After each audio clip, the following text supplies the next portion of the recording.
Friends, welcome to KV channel. இன்றைக்கி பார்த்திங்கன்னா முளை கட்டின இந்த பயிர் வச்சு தான் நம்ம ஒரு ஸ்நாக்ஸ் செய்ய போகிறோம். நைட்டு வந்து பச்சை பயிரை ஊற வச்சுருங்க. மறுநாள் என்ன பண்ணுங்கள், அதை ஒரு துணியில் வெள்ளை துணியை எடுத்து நனைச்சிட்டு அதில் மூட்டை கட்டி வச்சிட்டிங்கன்னா அதுக்கு மறுநாள் காலையில் பார்த்திங்கன்னா உங்களுக்கு வந்து முளைஞ்சிருக்கும். இது போல் முளைய வச்ச பயிர், அப்புறம் பச்சை எருக்கடலை, அப்புறம் ஸ்வீட் கார்ன் அதை உதுத்து எடுத்துக்கலாம்.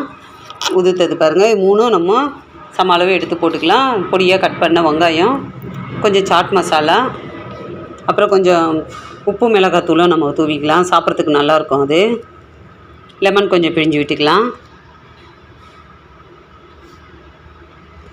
ஒன்றா எல்லாம் நம்ம கலக்கிக்கலாம். அதை நல்லா கலந்து விட்டுக்கிட்டோம்னா எல்லாம் மிக்ஸ் ஆகிடும். பார்க்கவே எவ்வளோ அழகாக இருக்குது பாருங்கள், ரொம்ப நல்லாயிருக்கும். இது சாப்பிடவும் நல்லாயிருக்கும், உடம்புக்கும் ரொம்ப ஹெல்த்தி. இது நீங்களும் செஞ்சு பாருங்கள், எப்படி இருந்ததுன்னு கமெண்டில் சொல்லுங்கள். இந்த வீடியோ பிடிச்சிருந்தா ஒரு லைக் பண்ணுங்கள். சப்ஸ்கிரைப் பண்ணாதவங்க சப்ஸ்கிரைப் பண்ணுங்கள். அடுத்த வீடியோவில் பார்க்கலாம். பாய்.